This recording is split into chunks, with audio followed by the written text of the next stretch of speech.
When my wife said she needed space, I didn't realize she meant the back seat of an Uber with the driver. Hey Reddit. I don't really post much, but I need to get this out. Maybe someone out there will get it. Maybe you won't. Either way, here's my story. I never thought I'd be the kind of guy telling this story. I mean, I'm not flashy. I work a steady job, we have a quiet life, or so I thought. No kids, just me, her, and our little suburban routine. Her name's Jessica. Yeah, the classic. Blonde, sharp-tongued. Always knew how to make an entrance. She worked from home, did some freelance design stuff, but mostly liked to spend her time running errands or recharging her creative spirit, as she put it. Whatever that meant. I never really questioned it.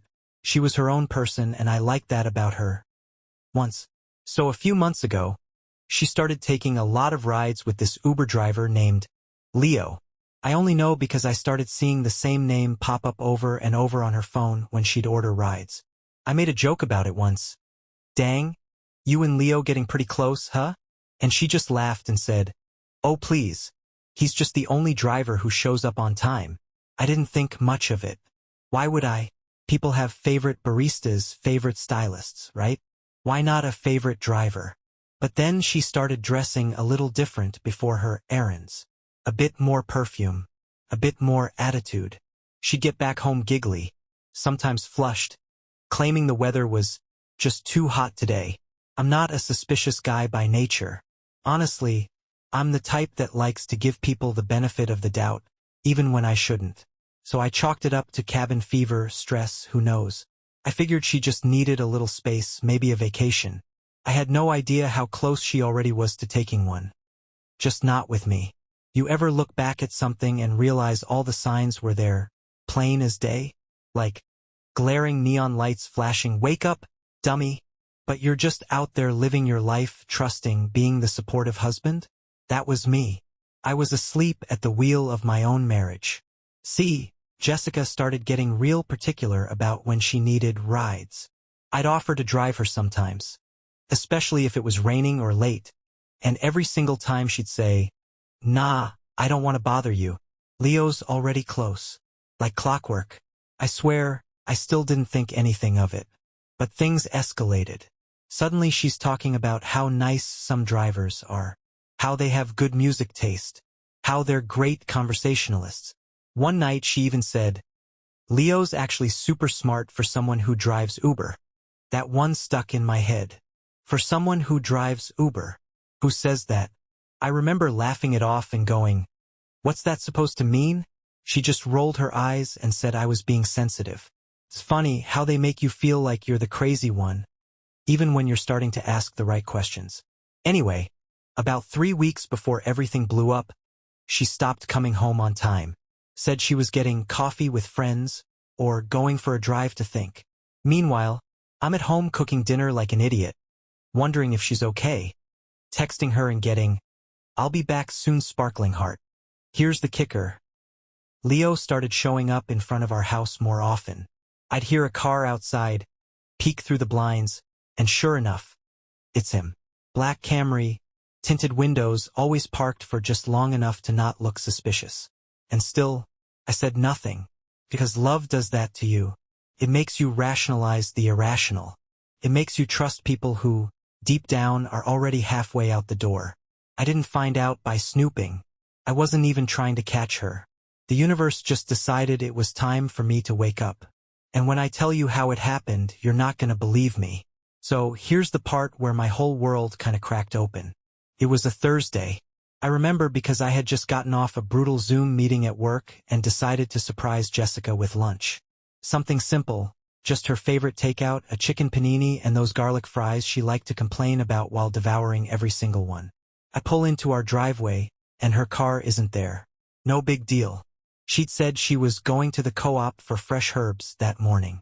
Yeah, that's what she called Whole Foods. Anyway, I go inside, set the food down, and see her phone sitting on the kitchen counter. She never leaves without her phone. That thing is basically her third arm. So I call her mostly out of curiosity. No answer. A few minutes later, I walk by the window and see a black Camry roll up and park across the street. Tinted windows, engine idling. Something in me just clicked. I watched for a second, thinking, okay, maybe it's just another rideshare doing his rounds. But then the back door on our side opened, and there she was, my wife. Hair a mess, shirt half tucked, laughing. Then he got out of the front seat. Leo. I'd seen him once or twice in passing before. Clean-shaven, youngish, probably in his early 30s. He was wearing sunglasses, even though it was cloudy. One of those guys who just walks around like he's got theme music playing in his head. They didn't see me watching. And I'm glad they didn't, because what happened next felt like a punch to the throat.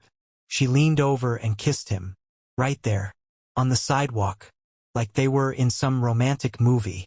Not a quick peck either. A slow, intimate, we've done this before kind of kiss. I backed away from the window like it was radioactive. My heart was thudding so loud I swear I could feel it in my ears. I must have just stood there for a full minute, staring at the food on the table like it was mocking me. And the worst part? She walked in the front door 5 minutes later, acting like nothing happened. Hey babe, she said, tossing her keys into the dish. What a weird morning. Traffic was nuts. I nodded. I smiled. I handed her the food. I didn't say a single word about what I saw. Not yet. So, I knew. She didn't know I knew. And that made everything feel off balance. Like I was suddenly living in someone else's life. It's funny how when your brain catches up to what your heart's been whispering, you start seeing everything in high definition. The lies? They practically echo. That night she was extra clingy. Called me babe way more than usual. Even sat on the couch with me and put on one of my favorite shows like she cared. Something wrong? She asked, halfway through an episode. I shrugged. Just tired. She nodded, but I could see the gears turning. Jessica hated when she wasn't in control.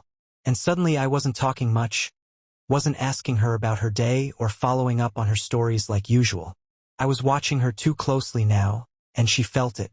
For the next few days I started gathering evidence. Not out of revenge. Not even because I needed proof. I already had all the proof I needed burned into my memory. I just needed to know how deep it went. Her texts were always clean. Suspiciously clean. Like someone who regularly deletes them. Her calendar was vague. Meetings? Self-care. Client call. But her Uber history? That was where the cracks started showing. Same driver. Leo. Again and again. Same pickup spot, same time windows, often with drop-offs that didn't make sense. Random shopping centers, residential neighborhoods with no businesses nearby. Then, one Friday afternoon, I told her I was going out of town for work. Total lie. Said I'd be gone overnight for a site visit. She didn't question it. In fact, she seemed relieved. I stayed local, checked into a cheap motel 10 minutes from our place, and waited. That evening, sure enough, I saw the Uber notification pop up on our shared account. She forgot to log out once. Pick up home. Drop off. New street apartments. I drove over. Now, I'm not proud of this part.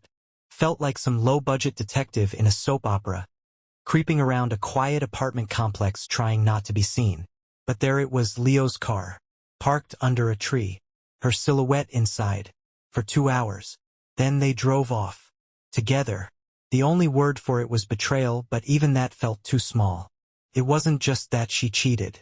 It was how easily she did it. How smoothly the lies rolled off her tongue. She came home the next morning wearing the same clothes. Said her friend Ashley had invited her over for wine and girl talk. And for the first time in our entire marriage, I looked her in the eyes and said, "Sounds fun." But I already had a plan. All right. So by this point, I knew I was living in a lie. But here's the thing about betrayal, it doesn't just hurt. It clarifies. Like someone wiped the fog off the mirror and suddenly I could see everything for what it was. So I started planning my exit. Quietly. I made copies of every financial document I could find. Bank accounts, insurance, car titles, the lease in my name. I backed up all our shared files, emails, and yes, even took screenshots of her Uber rides. I wasn't trying to go nuclear, but I was prepping the launch codes just in case. Then came the moment I'll never forget. It was a Wednesday, mid-afternoon. I left work early, told my boss I had food poisoning. In a way, I did, just not from food. And I waited near our neighborhood, parked a block down, engine off. And sure enough, a familiar black Camry rolled up. Only this time, instead of picking her up, he stayed parked. Jessica walked out in this ridiculous outfit, like trying way too hard kind of outfit, and hopped into the back seat. Not the front. Now why would someone ride in the back seat of a car they've already made out in on the sidewalk? Unless, yup, they didn't drive off. That car just rocked. For 20 minutes. And that's when it all hit me. This was their thing.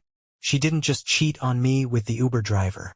She was using the Uber ride itself as their little motel on wheels. The sheer audacity of it made me laugh. I swear, I sat there in my car, watching this horror show unfold and let out the most broken little chuckle. I must have looked insane. And then, I snapped a photo. It was instinct. I didn't even plan it. But I got it. License plate. Her face. His face. Fogged up window. Concrete. I didn't confront them. Not yet. I waited till she came home that night, hair tied up, same outfit, fake tired expression, and I asked, "Good ride?" She looked me dead in the eye and said, "Traffic was awful." "I'm exhausted." I nodded, smiled, and said, "Yeah. I bet it was." She didn't even flinch. That was the moment I knew she was gone. Not physically, but emotionally, mentally, this woman wasn't my wife anymore. She was just a stranger wearing her face. But I was still wearing the ring. Still playing the part. Not for long. After I saw them in that car, I couldn't unsee it. It played on a loop in my head, her hair bouncing as she got in, the way the car shifted on its tires, the smug look on his face like he was proud of it. It wasn't just betrayal. It was performance. Like they wanted to be caught. And maybe they did. Maybe she thought I'd never have the spine to do anything about it. So that night, I opened a new bank account in my name only. I talked to a lawyer the next day. Told her everything, minus the part where I parked down the street like a wannabe private eye. The lawyer nodded like she'd heard it 1,000 times before. She probably had. She said, "We'll keep it clean. No kids. No joint property we can't split. If she doesn't fight it, you're out in 60 days. It should have felt like relief. But you don't just stop loving someone like flipping a switch. What I felt was grief. Heavy, weird grief for a person who still lived in the same house and smiled at me like she wasn't secretly destroying our marriage one Uber trip at a time. So I decided something. If she was gonna lie to my face, I'd lie right back. I played it cool. Brought her coffee in the mornings.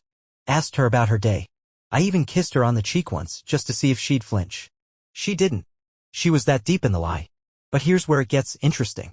She started getting bolder. Leaving the house looking like she was going on dates. Coming back with cheap perfume clinging to her. One night she even joked about how Uber drivers probably know more secrets than therapists. I laughed. A good one, too. Oscar-worthy. I think I even wiped a tear from my eye. Inside, I was done. I was past done. I was planning the finale. And I didn't have to wait long. Because 2 days later, fate handed me the perfect setup. And I took it. All right. So here's where everything lined up like a bad movie plot, with me holding the popcorn and a front row seat to the implosion of my own marriage. That Friday, Jessica told me she was going out again. Claimed she was meeting an old college friend who was going through a rough time. Her tone was extra syrupy, like she was laying it on thick to cover up something rotten. I just smiled and said, "Of course, take your time." She even kissed me goodbye. I think that part hurt the most, not because I wanted it, but because it felt like theft. Like she was borrowing affection she hadn't earned in a long time. She left around 6:45. And I waited exactly 8 minutes before I got in my car and followed. Now before anyone jumps to conclusions, I wasn't stalking her. I already knew what she was doing. This was the final page in a chapter one never wanted to read in the first place. She got picked up a few blocks away, her favorite trick so Leo wouldn't be seen stopping in front of our house. But this time, they didn't go to an apartment. They parked in the lot behind a gas station. Half shaded by a row of trees. I watched from the far end, heart pounding but hands steady. I watched her lean forward. I watched him climb in the back seat. I watched the car start rocking. And I snapped photos. I took video. I got everything. Then I drove up. Right up beside them.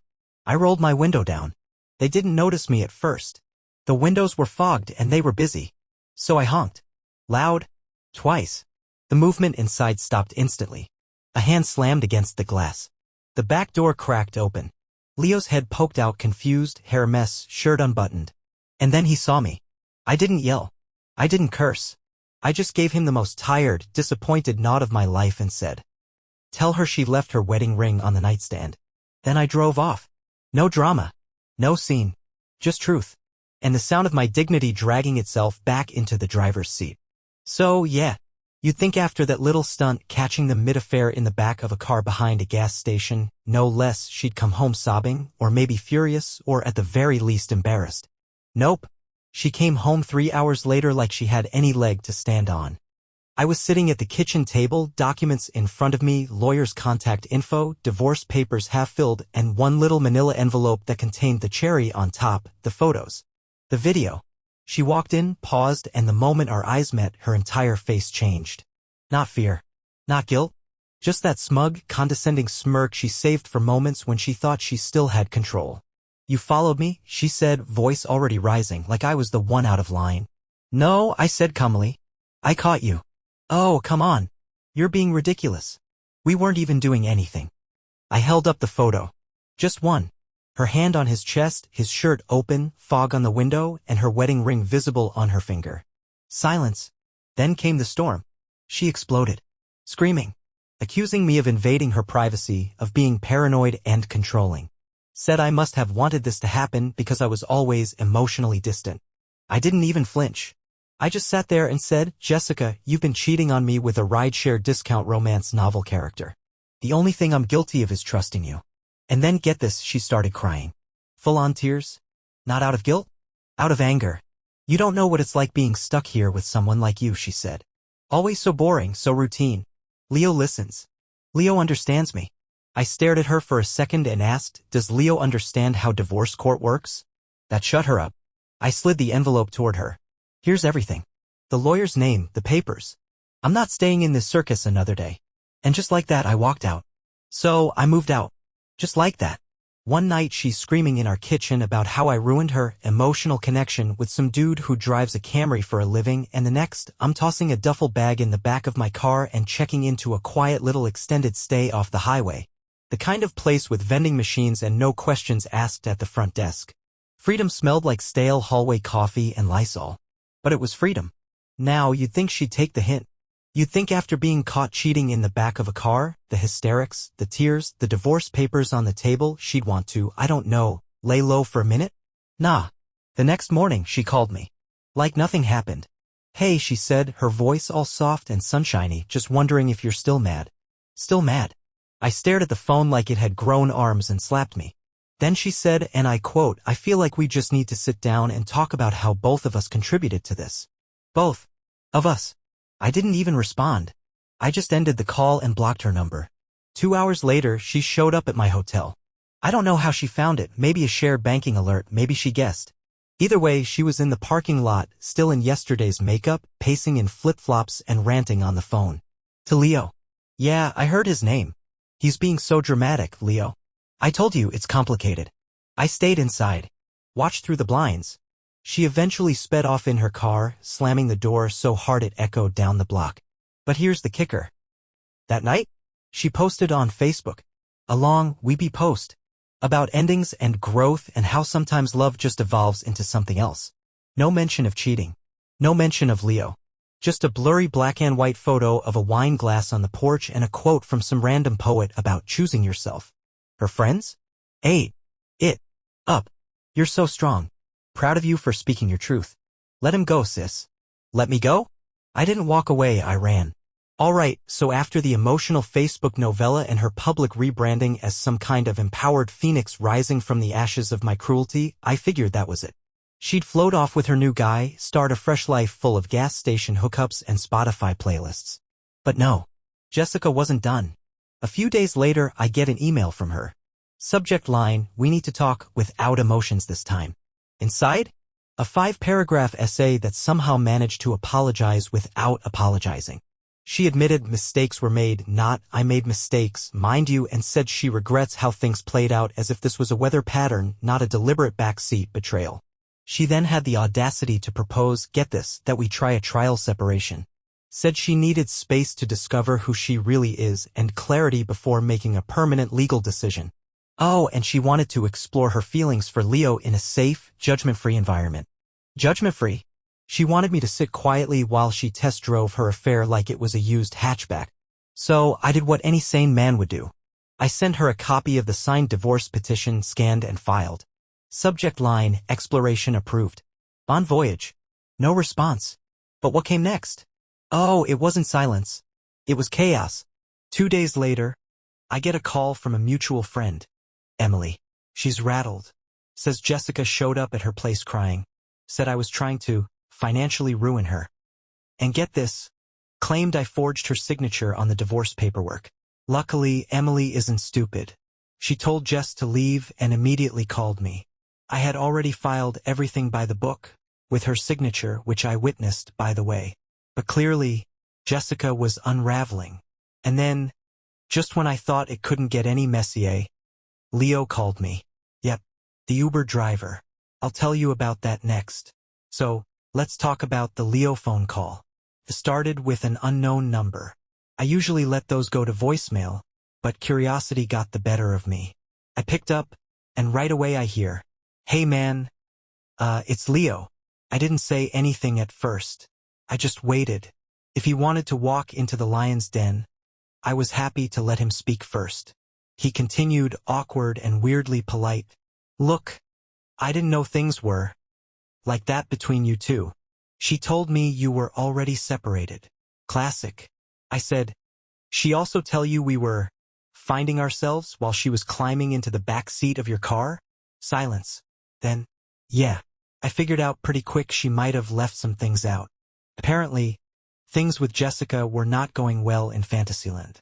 According to Leo, she'd been bouncing between sweet and unstable.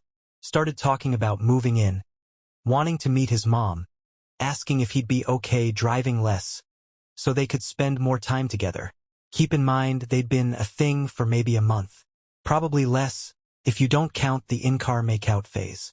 Leo said she told him I was dangerous, and that if anything happened to her, it was probably my fault. He got spooked, started Googling me, found nothing. Then he found her real Facebook, the one where we were still tagged in anniversary photos from 6 months ago. He said that's when he realized I was being lied to hard. I told him, "Welcome to the club. Dues are high, snacks are stale, and the exits are usually locked." Leo apologized. Genuinely. Said he wasn't trying to get in the middle of anything, that he thought she was just a hot girl with a complicated past. I actually almost felt bad for him. Until he said, "So, you think there's any chance you guys patch things up?" I laughed so hard I choked on my own spit. Told him, "Buddy, if you think there's any path back to that house that doesn't involve a moving truck and sage smudging the walls, you're dreaming." He thanked me for being cool about it. I hung up and blocked the number. Jessica still hadn't responded to the finalized divorce email, but she was about to, because the court papers were going out next. So the court papers were served. I didn't do it in some big dramatic scene or anything. I paid for a process server like any rational adult who's done being emotionally mugged. Guy shows up at her doorstep with a manila envelope and a polite "good afternoon." She opens the door barefoot, probably expecting a package, and boom, served. She texted me exactly 1 minute later, "You didn't have to humiliate me." Oh, but cheating in a public parking lot with a man you barely know while married to someone footing the bills? That's not humiliating, huh? I didn't reply. I wasn't trying to play the game anymore. I was flipping the board. Now here's where it gets interesting. Jessica thought she was untouchable. Thought she could still spin this into some kind of mutual falling out. But people started putting the pieces together. Turns out, our neighbors had noticed the frequent Uber drop-offs. One even joked to me that it looked like she was running a part-time cab company out of our driveway. Others saw her with Leo at a gas station, acting like teenagers who just discovered hormones. And Emily, the friend she cried to during the whole "he's trying to ruin me" meltdown, was done.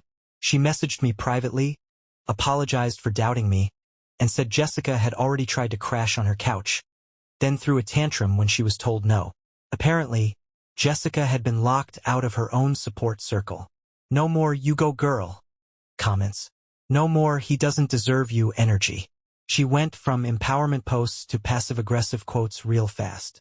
You know the type. People will pretend to be victims when they're actually the villain. Sometimes growth means outgrowing those who never truly loved you. It was like watching a villain monologue after the audience already left.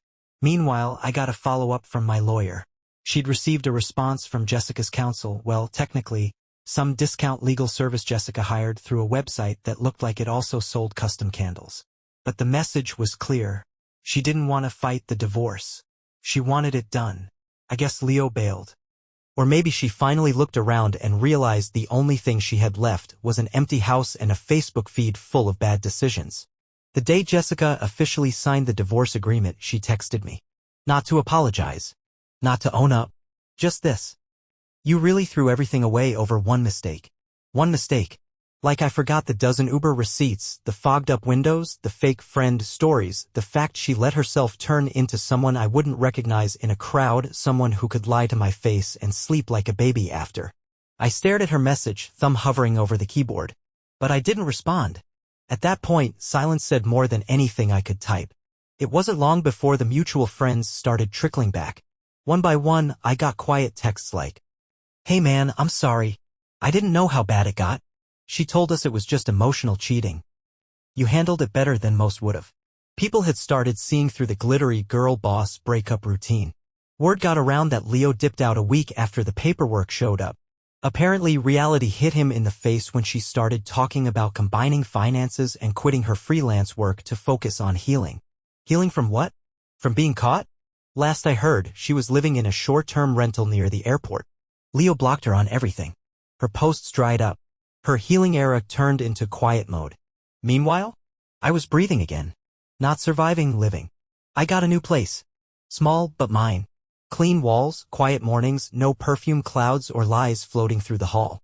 I even started seeing someone new, not rushing anything, just honest conversation over coffee. No games. No guessing. Funny how light the world feels when you're not carrying someone else's chaos. I used to wonder how I'd feel at this point. Would I miss her? Would I want her back? But now I just wonder how I ever tolerated it for as long as I did. So here we are. Nearly 3 months after the parking lot moment. The ink on the divorce papers is dry. My name is off the lease, my stuff's in my new place, and the only thing that still connects me to Jessica is the occasional spam email from that candle lawyer website she used. But even in peace, life has a way of tossing one last curveball. See, a couple nights ago, I got a voicemail from an unknown number. I almost didn't listen. But something told me to. It was her mom. Now, Jessica's family and I never had much of a relationship. They lived out of state, didn't visit much, and when they did, they treated Jessica like she was the second coming of royalty. I was the +1 to their golden child spotlight. But her mom's voice? It didn't sound smug. It sounded tired. Raw. She said, "I just wanted to say. I heard what happened. I'm sorry. For everything. We didn't know. You didn't deserve that." Then silence. Then, "I hope you find someone who sees you. Really sees you." She hung up after that. No number to call back. Just that message. And weirdly, it hit me. Not because I needed the apology. I didn't. But because it made me realize just how much I had let myself be unseen, unheard, and underestimated in my own life. I spent years shrinking myself to keep a marriage going that was running on fumes. Making excuses for her, carrying the weight, playing the role she handed me without ever asking who I wanted to be. That ends now. I'm not angry anymore. I'm not bitter. I'm just done. Done pretending someone's potential is enough. Done hoping a person will change when they show you exactly who they are. Done driving the relationship while they treat the backseat like a motel. Funny how full circle it all feels. But we've got one part left. I didn't think I'd write this part. I figured the story was done. Cheating wife, Uber affair, dramatic showdown, divorce, end credits, roll music. But life isn't a movie. It doesn't wrap things up in a neat little bow. Sometimes the ending is just peace. The kind of peace that feels strange at first. Like you forgot what silence sounds like when no one's yelling or accusing or twisting things to make you doubt what you saw with your own eyes. I've been waking up earlier lately. Not because I have to. Just because I want to. There's a little cafe 2 blocks from my new place. I go there some mornings, grab a coffee, sit by the window. Sometimes I read. Sometimes I just people watch. And every so often I catch myself smiling for no reason at all. No one to impress. No eggshells to walk on. Just me. Jessica tried to reach out one last time. An email. The subject line?